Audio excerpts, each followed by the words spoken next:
یہ آپس میں نجوا کرتے ہیں، سرگوشی کرتے ہیں. الذین ظلموا، اور یہ ظالم کہتے ہیں هل هذا الا بشر مثلکم، یہ تو نہیں ہے مگر تمہاری طرح کا ایک انسان ہے. اب ظاہر ہے کہ آپ صلی اللہ علیہ وسلم ایز اے اسپیشیز تو انسان ہی تھے. ان کو تو یہی نظر آتا تھا کہ ان کی بھی 2 آنکھیں ہیں، ہماری بھی 2 آنکھیں ہیں، ان کا بھی ایک ناک ہے، ہمارا بھی ایک ناک ہے، ان کے بھی 2 کان ہیں، ہمارے بھی 2 کان ہیں، ان کی بھی جو 2 پاؤں ہیں، 2 ہاتھ ہیں، ہم بھی اسی دیکھنے میں تو ایک انسان ہی ہے.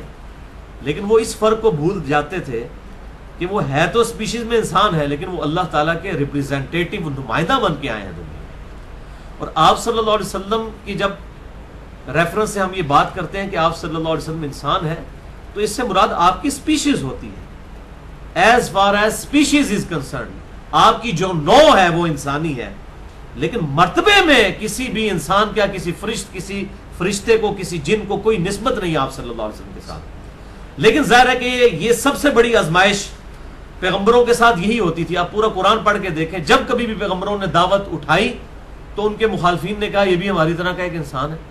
اب یہ اتنا بڑا اعتراض تھا، اگر انسان نہ آتا تب بھی انہوں نے اعتراض کرنا تھا، جس کو ہم پنجابی میں کہتے ہیں کہ آٹا گوندیا ہلدی کیوں ہے، یعنی کسی نہ کسی اعتبار سے تو انہوں نے اعتراض کر دینا تھا.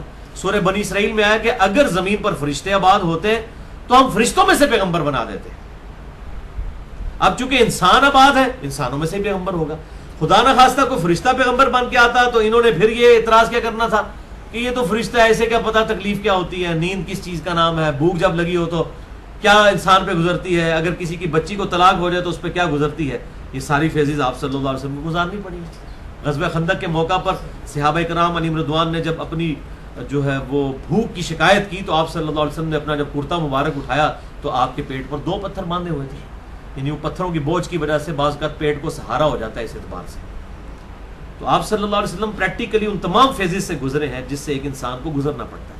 صحیح بخاری میں حدیث ہے، جب آپ کے بیٹے ابراہیم کی وفات ہوئی تو آپ صلی اللہ علیہ وسلم کی مبارک آنکھوں سے جو ہے وہ آنسو رواں تھے. صحیح مسلم میں حدیث ہے، جب آپ صلی اللہ علیہ وسلم کو طائف کے موقع پر پتھر مارے گئے تو آپ صلی اللہ علیہ وسلم کے جسم مبارک جو ہے لہو لہان ہو گیا، خون مبارک نکلا. تو as far as species is concerned آپ صلی اللہ علیہ وسلم انسان ہے. جہاں مرتبے کی بات ہے وہ ایک الگ چیز ہے. تو لہٰذا یہ بالکل 2 ایکسٹریمز ہو جاتی ہیں. ایک طرف ہمارے وہ بریلوی مکتبہ فکر کے لوگ ہیں اور انہوں نے ایک بالکل اس اعتبار سے ضد اپنے اوپر اڈاپٹ کی ہوئی ہے کہ نعوذ باللہ من ذالک، کوئی نبی صلی اللہ علیہ وسلم کو بشر کہہ دیا تو کوئی گستاخی ہو جائے گی. اور they are trying to teach their God, وہ اپنے خدا کو یہ تعلیم دینا چاہتے ہیں کہ تمہیں قرآن میں یہ نہیں کہنا چاہیے تھا کہ نبی بشر ہے.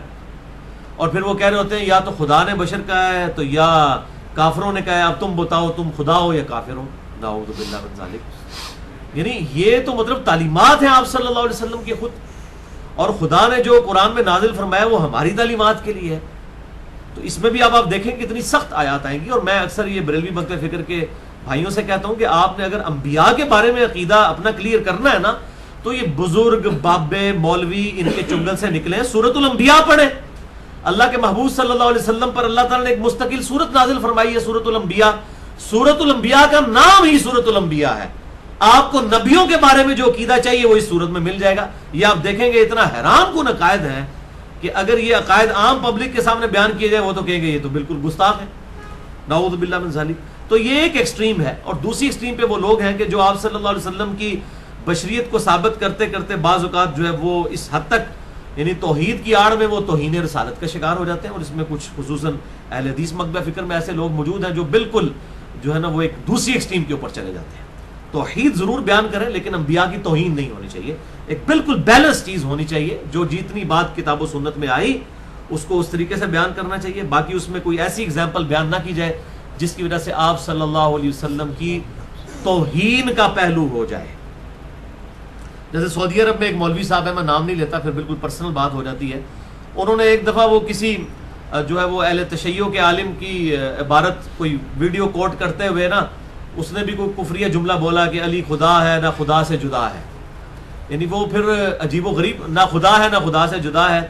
تو اس نے پھر آگے اس کے ساتھ خود مصرع لگا دیا اس مولوی نے، اہل حدیث عالم نے. وہ کہتا ہے پھر دسو علی کیڑی بلاو ہے، نعوذ باللہ من ذالک. یعنی آپ حضرت علی پر غصہ کیوں نکال رہے ہیں؟ ٹھیک ہے، آپ اپنے بزرگ بابوں پر نکالیں غصہ کہ دوسروں کے بزرگوں بابوں پر نکالیں، خدا کے لیے اپنا ایمان تو نہ برباد کریں. صحیح مسلم میں حدیث ہے انٹرنیشنل نمبر کے مطابق کتاب الایمان چیپٹر میں 240 نمبر، علی سے محبت نہیں رکھے گا مگر مؤمن علی سے بغض نہیں رکھے گا مگر منافق. تو آپ خود منافق ہونے کا ثبوت کیوں دے رہے ہیں؟ سیدنا علی کی گستاخی تو نہ کریں. اسی طریقے سے اگر آپ نے توحید بیان کرنی ہے ڈنکے کی چوٹ پہ کریں, کسی بزرگ بابے کا لحاظ نہ کریں, لیکن اس کا یہ مطلب نہیں ہے کہ آپ انبیاء کی توہین کرنا شروع کر دیں, یعنی آپ توحید بیان کرتے کرتے اپنا ہی بیڑا غرق کر بیٹھے. تو توحید کا اس اعتبار سے حیضہ نہیں ہونا چاہیے کہ اس میں بھی غلوب ہو جائے. اور آپ یہ دیکھیں وحدت الوجود کا جو کفری عقیدہ صوفیاء کے ہاں آیا, یہ بیسیکلی یہ عقیدہ بھی اللہ کی محبت میں غلوب کرنے کی وجہ سے آیا, کوئی اللہ کی دشمنی کی وجہ سے نہیں آیا. انہوں نے کہا کہ ہم اگر اللہ تبارک و تعالیٰ کو محدود مان لیں گے تو اس میں تو گستاخی ہو جائے گی اللہ کی. انہوں نے کہا جی اللہ تعالیٰ ہر جگہ موجود ہے, اور پھر جاتے جاتے وہ اس لیول تک چلے گئے کہ ہمارے اندر بھی موجود ہے, پہاڑوں میں, درختوں میں, اومنی پریزنٹ. اللہ God is omnipresent in each and every atom of the universe.